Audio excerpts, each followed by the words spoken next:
Xin kính chào quý bà con, quý anh chị và các bạn đang theo dõi kênh Miệt vườn Tây Nam. Sáng ngày 15 tháng 4 năm 2026, chúng tôi tiếp tục gửi đến bà con bản tin cập nhật mới nhất về thị trường cà phê trong nước và thế giới, kèm theo những phân tích thực tế, để bà con có thêm cơ sở tham khảo trong việc mua bán và định hướng thị trường. Thị trường cà phê đang ghi nhận một phiên giao dịch đầy khởi sắc khi bước vào đầu tuần mới, đặc biệt là trong phiên chiều ngày hôm qua.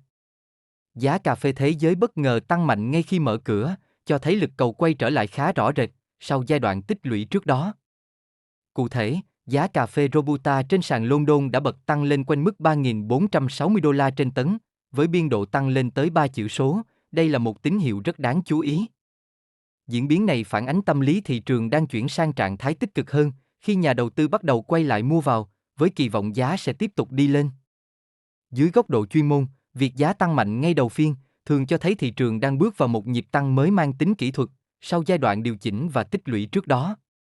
Đây là yếu tố quan trọng giúp củng cố mặt bằng giá và tạo niềm tin cho các hoạt động thu mua cũng như xuất khẩu trong ngắn hạn. Tại thị trường trong nước, giá cà phê nhân xô cũng phản ứng rất nhanh với diễn biến của thị trường thế giới. Ngay trong buổi trưa và chiều, nhiều kho và đại lý đã điều chỉnh giá tăng mạnh, cho thấy nhu cầu gom hàng đang quay trở lại. Điều này cho thấy mối liên kết chặt chẽ giữa giá nội địa và sàn giao dịch quốc tế, đặc biệt là với mặt hàng Robusta, sản phẩm chủ lực của Việt Nam. Khi giá thế giới tăng mạnh, thị trường trong nước gần như lập tức có phản ứng tương ứng. Một điểm đáng chú ý là đà tăng lần này không chỉ mang tính cục bộ, mà diễn ra trên diện rộng, ở nhiều khu vực trọng điểm. Điều đó cho thấy lực cầu không chỉ đến từ một vài điểm thu mua, mà đang lan rộng trên toàn thị trường. Xét về yếu tố cung cầu, hiện nay lượng cà phê trong dân không còn dồi dào như giai đoạn trước, trong khi nhu cầu thu mua phục vụ xuất khẩu vẫn duy trì ổn định. Chính sự chênh lệch này đã góp phần tạo áp lực tăng giá trong ngắn hạn. Dưới góc nhìn chuyên gia nông nghiệp, đây là giai đoạn thị trường đang chuyển từ trạng thái tích lũy sang giai đoạn tăng giá ngắn hạn. Nếu lực mua tiếp tục được duy trì trong các phiên tới, khả năng cao thị trường sẽ hình thành một xu hướng tăng rõ ràng hơn. Tuy nhiên, bà con cũng cần lưu ý rằng sau những phiên tăng mạnh, thị trường có thể xuất hiện những nhịp điều chỉnh kỹ thuật. Do đó, việc theo dõi sát diễn biến từng phiên là rất cần thiết để có quyết định bán hàng hợp lý. Với diễn biến hiện tại, kịch bản tích cực đang chiếm ưu thế, khi giá vừa có động lực từ thị trường thế giới, vừa được hỗ trợ bởi cung nội địa giảm. Đây là cơ sở để kỳ vọng giá cà phê trong những ngày tới sẽ tiếp tục duy trì xu hướng đi lên. Đặc biệt, nếu kết thúc phiên giao dịch hiện tại với mức tăng ổn định, thị trường hoàn toàn có thể bước sang ngày mai với tâm lý tích cực hơn nữa. Sau đây em xin cập nhật chi tiết giá thu mua cà phê trên thị trường thế giới, thị trường xuất khẩu của Việt Nam và thị trường trong nước tại một số khu vực các địa phương, để bà con mình tham khảo, đưa ra quyết định giá bán cho vườn cà phê của nhà mình nhé. Thị trường cà phê thế giới. Giá cà phê thế giới tăng mạnh ngay đầu phiên giao dịch chiều. Cà phê Robusta sàn London dao động quanh mức 3.460 đô la trên tấn. Mức tăng rất mạnh, tăng 3 chữ số so với phiên trước. Tín hiệu thị trường rất tích cực, tâm lý lạc quan rõ rệt. Dự báo, phiên kế tiếp giá có thể tiếp tục tăng mạnh. Thị trường cà phê trong nước. Giá cà phê nhân xô trong nước tăng mạnh theo thị trường thế giới. Nhiều kho và đại lý điều chỉnh tăng giá rõ rệt trong ngày. Xu hướng chung, tăng mạnh, thị trường sôi động trở lại. Giá cà phê nhân xô tại các khu vực. Lâm Đồng, Lâm Hà, 87.500 đồng trên kg. Bảo Lộc, 87.500 đồng trên kg. Đức Trọng, 87.500 đồng trên kg. Di Linh, 87.300 đồng trên kg. Đắk Lắk, Cư Mờ Ga, 88.200 đồng trên kg. Buôn Hồ, 88.000 đồng trên kg.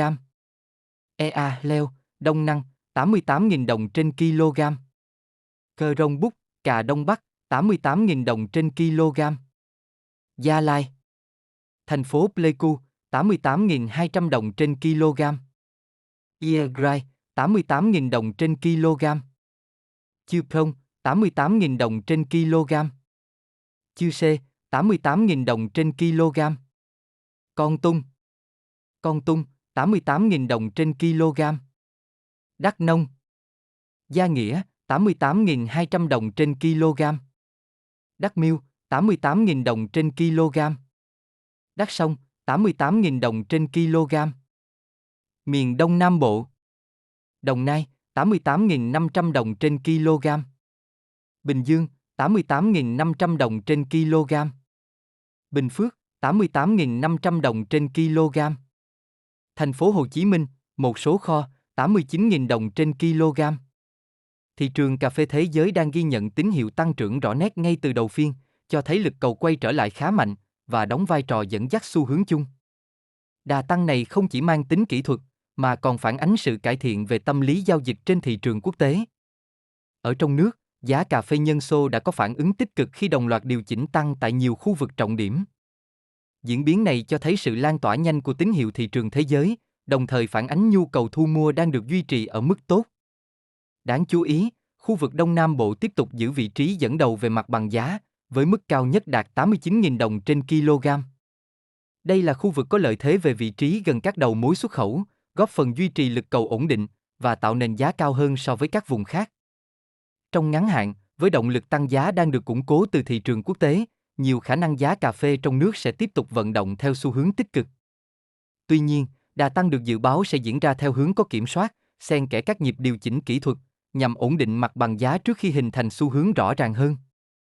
Trên đây là những phân tích và nhận định nhanh về thị trường cà phê sáng ngày 15 tháng 4 năm 2026. Hy vọng những thông tin vừa rồi sẽ giúp bà con có thêm góc nhìn thực tế để đưa ra quyết định phù hợp. Kênh Miệt vườn Tây Nam sẽ tiếp tục đồng hành cùng bà con, cập nhật nhanh chóng và sát thực tế nhất diễn biến giá nông sản mỗi ngày. Nếu thấy thông tin hữu ích, bà con đừng quên đăng ký kênh và chia sẻ để nhiều người cùng theo dõi.